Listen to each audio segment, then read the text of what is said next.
You are listening to the Spent the Rent podcast. And now, here's your host, Patty Rose.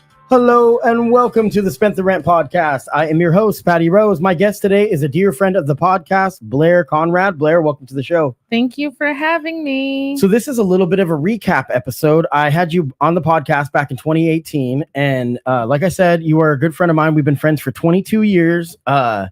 A lot of those years are blurry, about 11. So 2020 doesn't count. So we've been friends for 9 years. And I wanted to have you on the podcast to talk about the topsy-turvy life that has been Blair Conrad. This is a success story, and a story of redemption. And I just really wanted to have you on to share what's happening with your life. If anybody is unfamiliar with your story, we're going to do a little bit of a quick recap. You were the guest on my show back in 2018. It was episode number 14 for anybody who wants to go back and check it out. But it's by far my most popular episode. It hit, multiple countries. I mean, this is a local show, but your story was so relatable for so many people that it reached a lot of people. And the episode was called "Homeless in Eugene." So let's talk about back. It was 2015 was the time that we were talking about. I was home. I was unhoused in 2015 and 2016, but it all started in 2014. Okay, so talk about where you were at. You were living on the streets, and you can talk about it more. Yeah. So the way that this all went down so quickly is I had lost two of my grandparents and had major back surgery in 2014, and the grief from losing my grandparents was unfathomable to me. I had never lost anybody close to me before that. And both of their deaths hit me really hard. And then I also had back surgery, and I was on a lot of opiate medication for that. So I decided, let's not forget the unmedicated schizophrenia. Right. So that is what told me to quit opiates by using meth. And for some reason, I kept telling myself while I was in my addiction that I was supposed to be doing meth. I was supposed to be addicted. I was supposed to be on the streets. So that's a whole nother story. But anyways, I experienced houselessness for 2 years. And during that time, I met my now husband. And what changed everything was the day that I found out I was pregnant. I looked at the pregnancy test, and it was one of those epiphany moments where it's like everything can change right now, right? Or you can stay the same and ruin the life of this child inside you. So I took that as a positive message, and I went back to my tent and I packed everything that I could in my backpack, and I went to go find housing.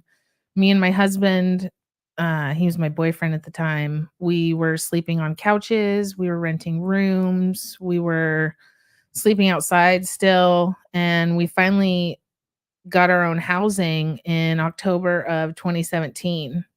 So it was a struggle.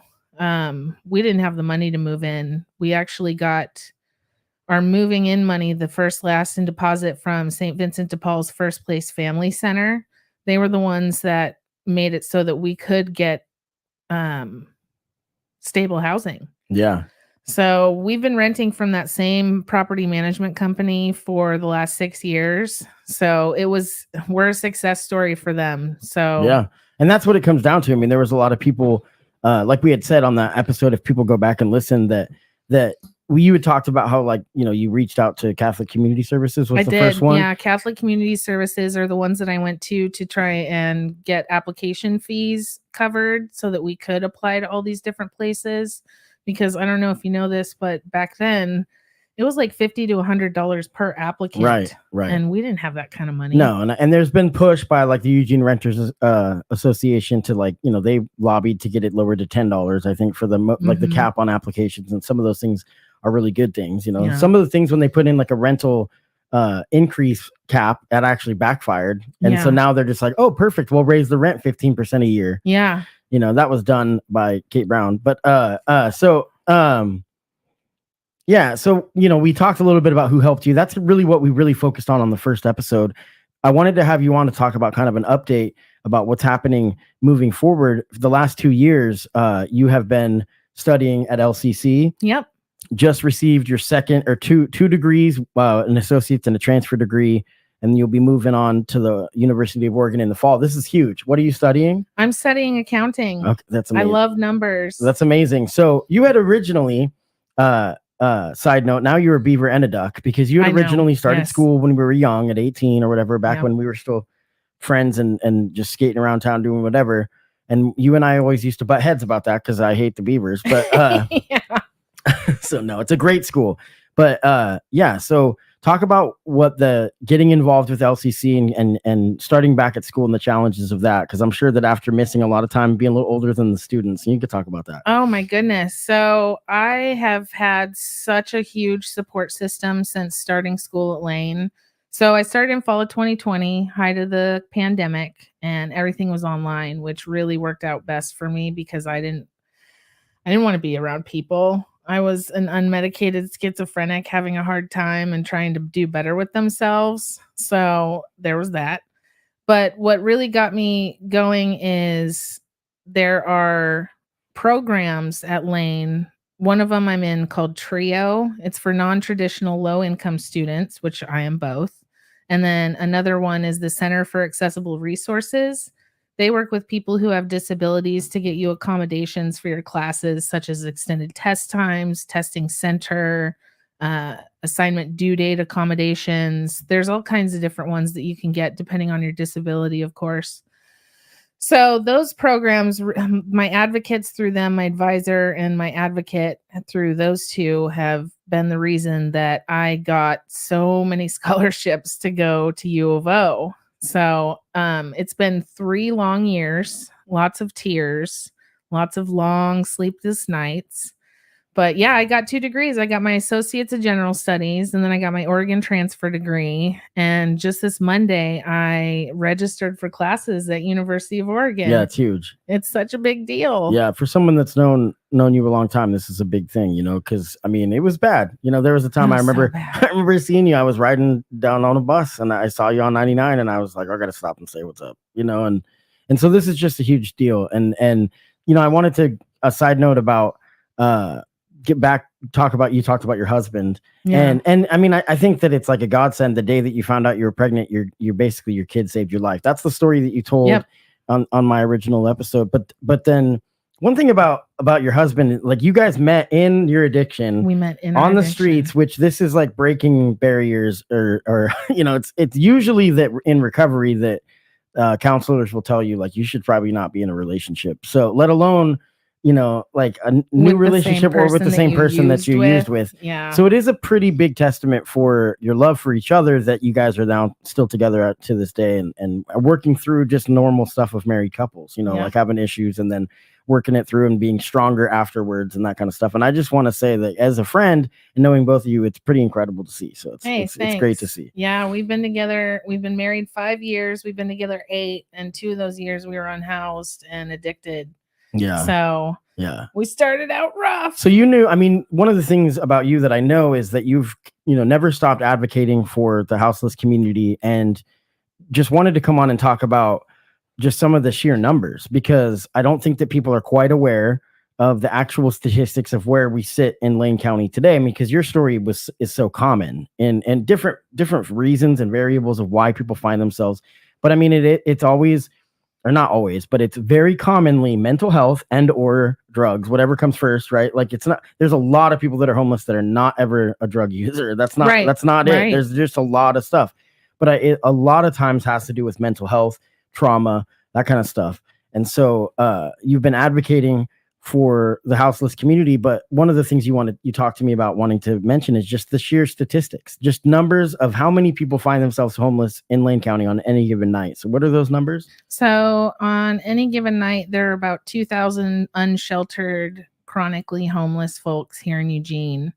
And there's 3,000 total. So 1,000 of them find shelter of some sort, whether it be a car, a tent, a couch, a room.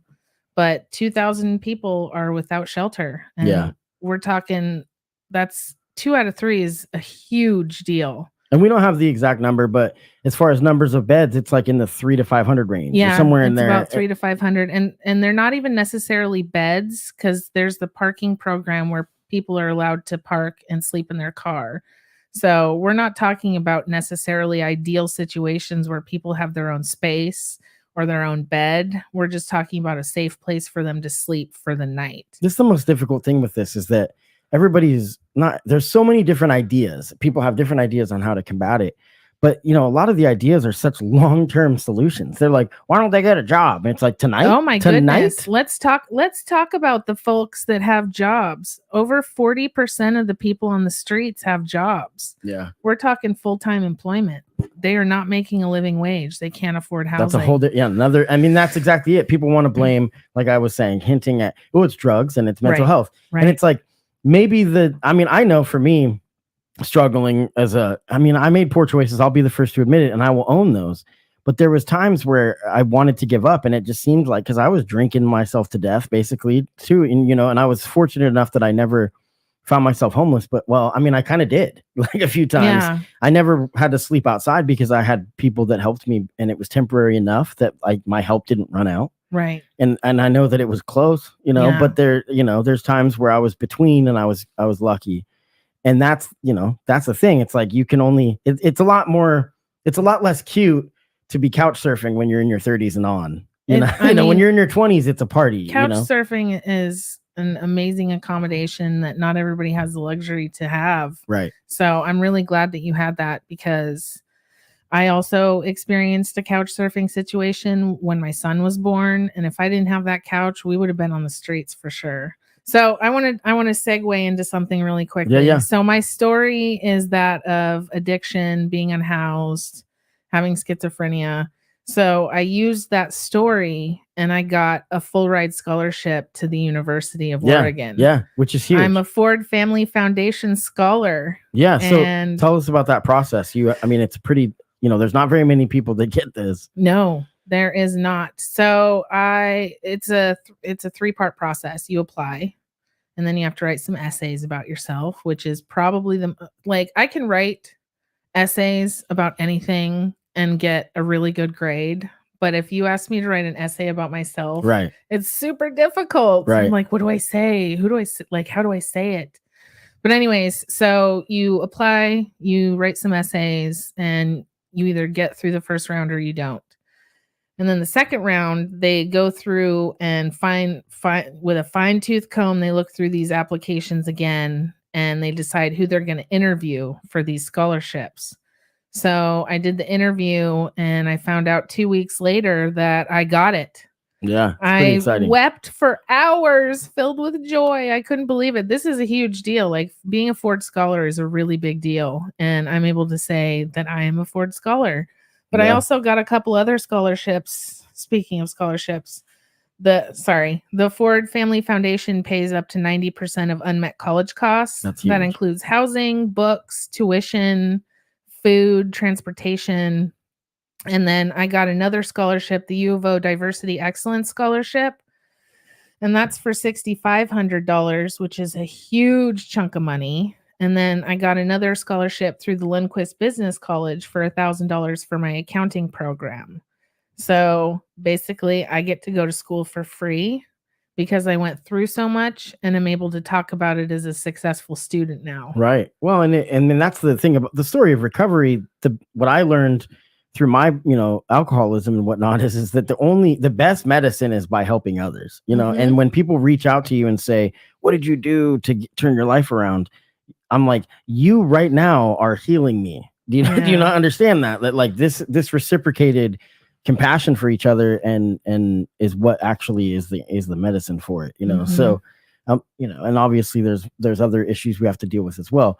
But yeah, this is a big deal, and I'm really proud of you. And you have a lot to be proud of, and this is exciting stuff. Yeah. For the first time in my life, I'm proud of myself and my accomplishments. And I've got these tangible pieces of evidence in these diplomas that show me. Yeah. And I think, it's like, sometimes that it sounds like boasting, but the reality is like, that's amazing because anybody that's gone through trauma knows that the hardest thing sometimes is to tell yourself that you're doing awesome. Right.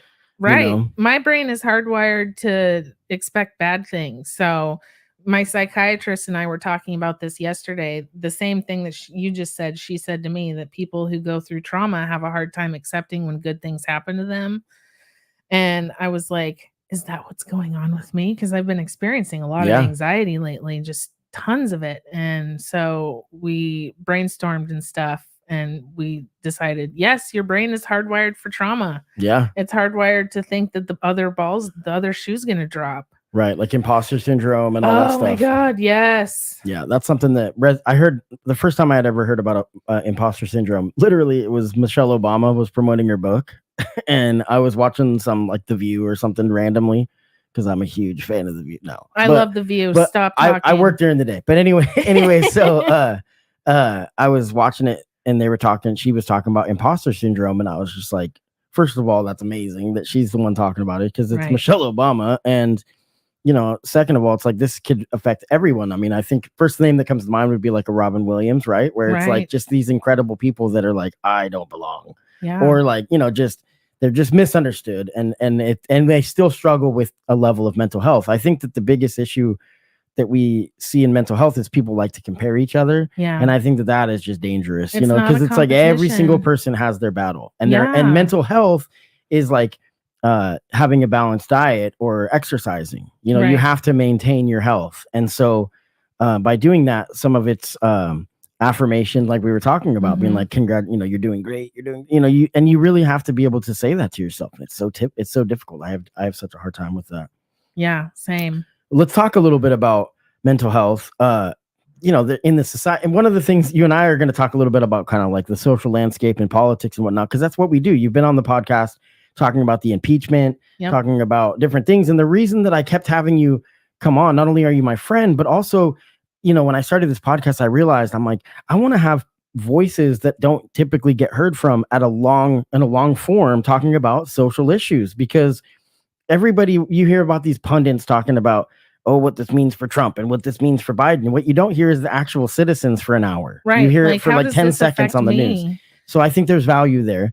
And I'm just an average dude. I just started this shit because it was a fun little hobby, but I've learned a lot and whatnot. So I wanted to talk a little bit about mental health. I mean, every time there's like a tragedy, like a mass shooting, the first thing you hear is, well, we just need to do something about mental health. Right. What does that even mean? Like, what does that look like? Okay. So first of all, there's a lot of us who struggle with mental health issues who aren't committing acts of gun violence. So I don't necessarily think it's a mental health issue, but let's talk about what that looks like. What does it look like to attack mental health and get people on board to do better and be the best versions of themselves. And it's coming from the people that say that the government should actually have a smaller role in our lives. Right. So, I mean, I don't know if you're going to legislate our brain, so that's going to be difficult. I think the only thing that we can do as people, and it is our responsibility, and I don't think it's the government's responsibility to combat mental health. I think it is the people's responsibility. And what we have to do is show a little bit of compassion for each other, show a little bit of empathy. And I mean, I think that there's hypocrisy to go around. I think that when you live in a two-party system, you're obviously going to butt heads, and there's going to be finger pointing, right? So I'm not trying to say which side is better or make a false equivalence. None of that shit matters. No. But what I will say is that, come on, guys, like we all need to understand that we can actually just take a deep breath, take a step back from ourselves, and say, like, think about how our actions affect others. And that's what I would really like to see from society. But when it comes to mental health, it's going to come down to, conversations. I'm worried about if the answer to mental health is medication. And that's the only thing. I've been pretty vocal. I don't know if I've said it clearly or openly on the podcast, but I started taking a serotonin booster a while back. And partially why I had a little bit of drop off with my podcast. I'll be the first to admit it, because it changed me a little bit, where in the beginning I had to adjust to it. There were some side effects and I felt off. Yeah. But then I started to notice that I was like, wait a minute, there's that joy that I hadn't seen since I was 13 years old and different things because of trauma that I've been through. So it's been really positive for me, but I was really reluctant to take medication because there's many side effects when with different Yeah. medications. There's side effects. There's a stigma against people taking meds. Right. Like I've gotten so like, okay, I take handfuls of pills twice a day and it keeps me sane and helps me be the best version of myself. Mind you, I've been through the gamut. Like I'm still going through med changes and I've been dealing with this stuff. So I started school fall 2020. I started seeing a therapist in December of 2020. And I finally got in with a psychiatrist about a year after that. So it's been a long journey to get where I'm at right now. And it's a continuous journey. My goal with my psychiatrist right now is to have all of my med changes be totally done with by the time I start school in the fall, because med changes, like you said, you had side effects. Oh yeah. I have side effects. I had side effects last week. That's why I had to see my psychiatrist yesterday on an emergency appointment. I was like, hey, I'm panicked. This sucks. Yeah. I just started this new medication. Yeah. So and so I just really, when we get into these conversations, we're going to be seeing it. Hopefully we are having these conversations on a national level, but tread lightly when we, I'm saying this to everybody, but we need to tread lightly as far as like letting the government decide all that stuff. I just don't know. I want to talk about that. Let's talk about the government being involved, because I think the first step to really combating mental health issues is giving everybody fucking medical care. Yeah. And seriously. I think a lot of the mental health issues we see in this country are coming from poor leadership. I mean, you turn on the news and that's the media's fault. And we could be here for days talking about that, but it's like, I joke about it sometimes where I say, like, I don't really trust anybody that's like, doesn't have mental health issues, like I don't really, how could you not? I mean, we live in such a time, in such a divided time where people are straight exhausted. Yeah. And it's either overworked or not. I mean, yeah, it could be that, but it's literally like stress levels of, I just want people to get along, and it's gotten to that point. And I think everybody's learning how much social media, how much they need to like maybe take a step back from you and I are the first two that will admit that we've been vicious little keyboard warriors. Oh my God. I have stepped back so much. Medication is awesome. I'm not constantly online trying to fight with people on these news sites. Yeah. And I mean, I've seen some of the stuff that you've you were exposing and I did the doxing racists and stuff. Yep. And it's, you feel like you're doing good things and maybe you are at some point, but at the end of the day, it's still feeding into the negativity. And I don't know. I mean, I don't know. That's a whole different thing. So speaking of all that, speaking of people getting along, I wanted to segue into the 2024 election. This is not a good segue, but because it's an incumbent with Biden, probably going to be the nominee. I don't see any reason to think otherwise. I think that the Democrats are just basically convinced that that's what people want, even though 0% of people want that. 0% of people probably not 0%, but probably close to like 30, like it's such a small number. If I was 100% of people, it would be 0%. Those are great numbers.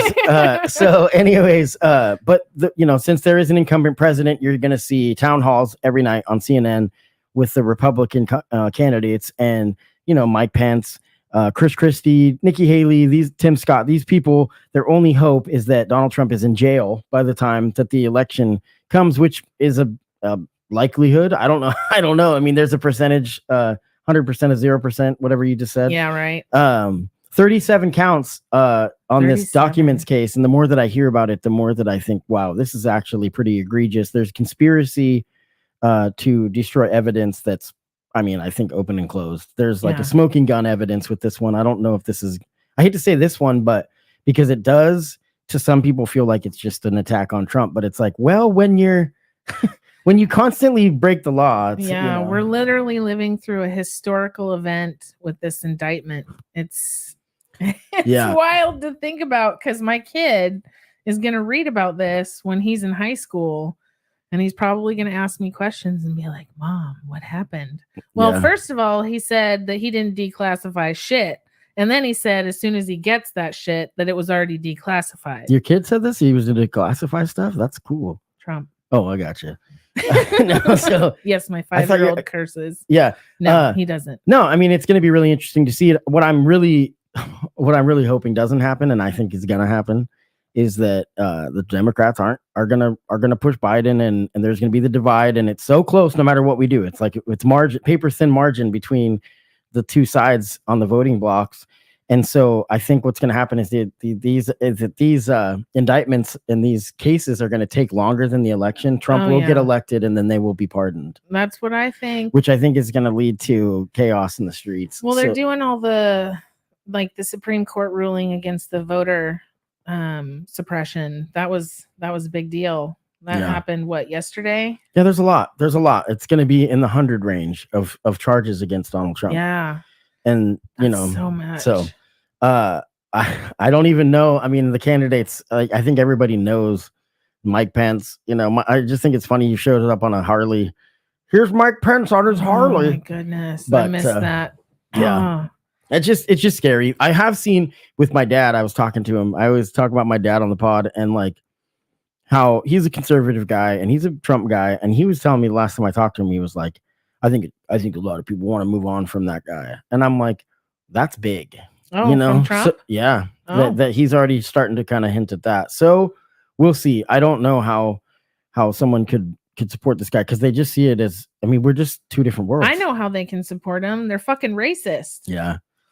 I mean, make America great again. That's some KKK shit right there. Yeah. Let's just be real. Yeah. I've been coming to the conclusion that I want to bridge people together, but there is a reality that we have to face, that there's two camps in this country. There's anti-racist and there's racist. Right. That is a fact. Right. Now you can church it up a little bit and you can make it a little softer so that you can kind of bridge that divide, because it's not a winning strategy to bridge the world to just say you're a bad guy, whichever side you're on. It's not working. The Democrat, it's saying that like liberals are whatever term they want to use, and just being like liberals, they're bad people. Like I can't get down with that attitude because I don't feel that about Republicans. Like they're bad. I'm saying Donald Trump is bad. Not every single person that's a Republican is bad.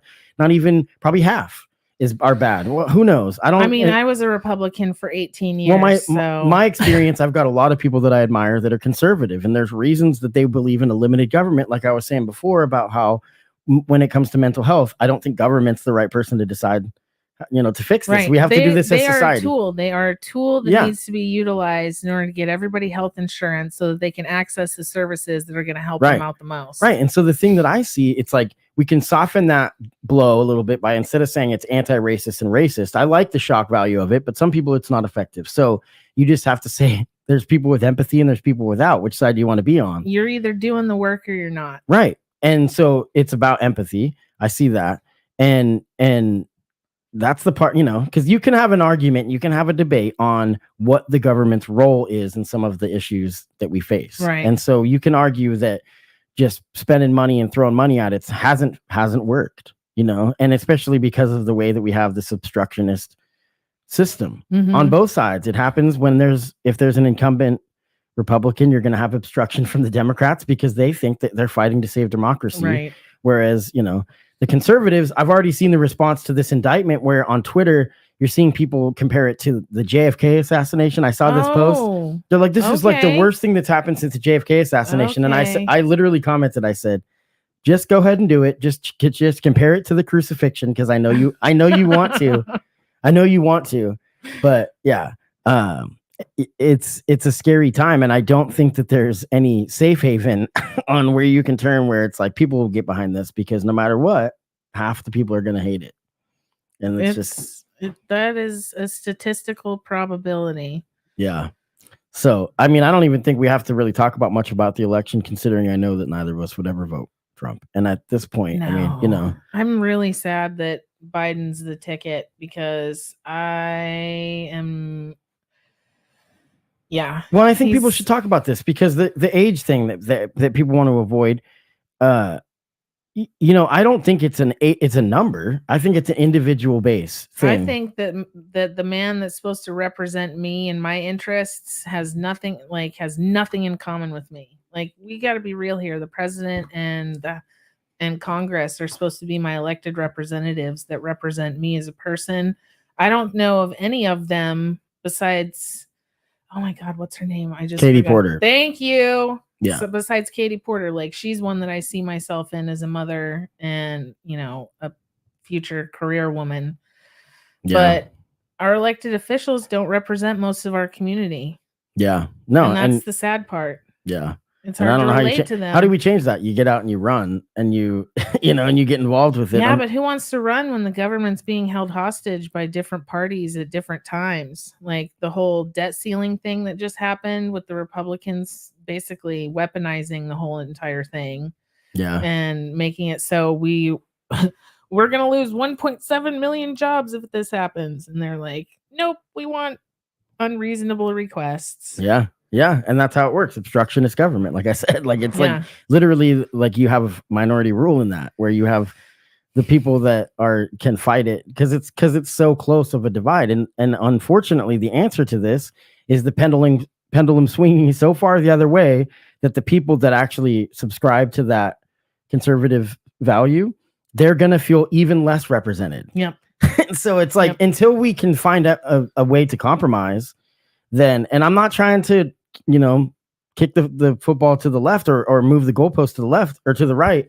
But unfortunately, that's where we're at because people are unwilling to be adults about it. We have to be willing to compromise, or, it's like I see young people posting about stuff and just saying like third-party candidates and stuff. I'm like, oh my God, we've had this conversation now. Like, how many election cycles in a row have we had it where it's like even I'm a Bernie guy and I just realized that it's like that shit is just not going to happen. No. Like, and so, I mean, I don't know. It's pretty frustrating. Yeah, the corporations are running the show at this point. Let's just follow the money and get real. Yeah. Well, Blair Conrad, hey, this is really cool. It's always fun to have you on the podcast to talk about different stuff. Keep doing what you're doing. Keep doing what you're doing to advocate for the houseless community. What kind of stuff did you want to touch on? Is there anything that we didn't touch on? Yeah, let's talk about being unhoused and how much it costs. Sure. So, I was doing some research, and based on policing, food, hospital visits, sanitation, and jail costs, an unhoused person costs taxpayers about $35,000 per year. Now, if you flip that and you give them supportive housing where they're safe and not out in the elements and not stuck in survival mode and not getting arrested for sleeping outside, that only costs about $12,800 per year. So we could save money just by simply giving these people supportive housing. Yeah. How much have you read up on this governor's new emergency act? Now, I know that in Springfield and towns like Springfield, these are very different towns, first of all, but Springfield, Cottage Grove, Cresswell, right? Those three towns are different levels of Oregonian towns, but they are, I believe, all had bans on camping in town. Yeah, right? You can't sit, sleep, or lie in public. You can't do that now. And so I have mixed feelings, and you and I are going to disagree on some of these things, and that's okay. You know what I'm saying? Because I have mixed feelings on how I look at public areas becoming like campgrounds, because there's a use that's just, well, at a certain point though, it's like, it's a crisis. What are you going to do? Yeah. Like when somebody is homeless. Now this is difficult because Springfield has stricter rules than Eugene, and a lot of people in Springfield, they want it that way, and so they voted for it. Right. So. And so this is the difficult conversation. What do we say to those people that are just like, we have to be willing to help. Now, there's been changes in Springfield with city government passing to where they've extended, like you can have more RVs on church parking lots, and they're small little gains. But I'm not opposed to the idea of it being like, we have to be careful. You can't just like open it up like how Washington Jefferson now, I don't know how much money has been spent. Yeah. It's just a really difficult thing. I think it's 1.2 million or something like that. Yeah. And then they open up and it looks the same. Let's talk about what it means to criminalize homelessness for someone who is unhoused. Let's talk about that process. No, sure. So sitting, sleeping, or lying in public spaces was banned in Springfield. So you find an unhoused person sleeping, you give them a ticket. They get a court date with that ticket. Okay. So because they're unhoused, they don't have a way of getting to that court date, because where are they going to put their stuff? Do they even know what day or time it is? Actually, I know when I was unhoused, I didn't know what day or time it was most of the time. Yeah. I didn't have a phone. So they missed their court date. Then you get a failure to appear, which is a felony. And because of that felony, you get a bench warrant, and then you get arrested. You get thrown in jail. Now you have a felony on your record. Places don't rent to felons. Or hire. People doesn't hire felons. Yeah. So this creates a chronically unhoused person that costs $35,000 a year to the taxpayer. So why would you criminalize homelessness just to make more people homeless for longer? Yeah. Like that doesn't make any sense. But that's the process that they go through. It all starts with them existing outside without money is what it boils down to. That's literally what it is. They're existing outside without money because there's other places where you can camp. Like if it's, Black Friday and you want to go to Best Buy and get a PS5, you're camping on that sidewalk. You know what I mean? Yeah. Nobody gets arrested for that. Right. But anyways, that's my 2 cents. Because Yeah. I mean, the story happens to everybody that I knew on the streets. I was lucky enough to never get arrested or get a ticket for sleeping outside. And I was at Washington Jefferson Park for a really long time. So I managed to dodge that bullet, but it did. It's a vicious cycle. I mean, it's the same thing we talked about, the decriminalization of drugs. I've talked about this on the podcast where it's a vicious cycle where before the way that the war on drugs was working was like, we're going to punish you into submission to turn your life around, which is not what works. 20 years for a weed charge. And I mean, there is for marijuana and stuff. Obviously there's going to be, I've always said this, like, for meth and stuff like that. Like if you're going to be doing meth and you steal my lawnmower, you're going to go to jail for stealing my lawnmower. You know what I'm saying? Like, it's not about, I don't really care about the other part. If people are not, the decriminalization now, but there's a flip side to that. I'm not trying to tie the two together. First of all, homelessness and drugs. Right. But these are the issues that we face in this state, that I was talking to a police officer, one of my customers, and he was explaining to me the challenges of 110, of ballot measure 110 and the decriminalization. And he is a very compassionate, pretty liberal thinking guy, the way that he approaches stuff. And he was just saying that as it's set right now, it's not going to be an effective system. We have to get the treatment facilities to be able to support this. So again, it's like, it's going to be more of an investment long-term. Shout out to Robert McDonald. He says the system is intentionally rigged to perpetuate poverty. Absolutely. And that's correct. A fact, Robert. Thank you so much for tuning in. I mean, this is what I talk about. This is what the Spent the Rent podcast is all about, is about like how there's a widening gap. And unfortunately with COVID, it got even wider. Oh yeah. And you had a theft from wealthy people that jumped on and said that my business is struggling and all that kind of stuff. And so LaDonna Skate Cruz, I think that's Skater Cruz. Hey, LaDonna. She said, yes, Blair, keep on being awesome. Criminalize is not a solution for being unhoused. Thank you so much, LaDonna, for reaching out and watching the podcast. Thank you guys all for tuning into this and commenting. You're getting this on YouTube. Currently, we're going to do a replay this on Facebook, but there were some technical difficulties. So I think that this is a chance for me to remind people where that they can access the podcast, and we'll bounce back and forth. We'll go back to what we were talking about, but the podcast is available on Facebook, YouTube, Twitch, and multiple Facebook pages, my personal profile and on the Spent the Rent podcast page, and also on my website, STRPID.com. You can also sponsor the podcast on Patreon or PayPal or on Venmo. Gosh, there's too much. Venmo, too many apps. But if you just go to my website, strpod.com, you can sponsor the show. And then what that would do, a sponsorship would help me elevate the streams I'd like to start paying a little bit more for advertising to get the word out. I've done this all organic, and it's the time now that we need to grow it. But yeah, I mean, this is what we do. We talk about stories that are underrepresented. Blair Conrad, you are like the epitome of that. And this has been a great thing to see we've been friends for a long time, but like to see the progress. The first episode was really good. If you'd like to go back and listen to that, it's episode 14. So episode 14. This is episode number 199. And the next episode is going to be 200, which is going to be a huge milestone. And then I'm going to stop doing the podcast. Are you serious? I don't think so. I was going to say, how am I supposed to get the word out that I'm awesome? I'm just kidding. I'm just kidding. LaDonna had one more comment. It says it also creates a problem for other abled persons like myself that cannot sit. I have to stand or lay down. This puts me and others at a risk of police violence. Yeah, this is another thing. When you criminalize homelessness, you're criminalizing people with disabilities as well. Right. So we need to recognize that our society is not only classist, it's very ableist.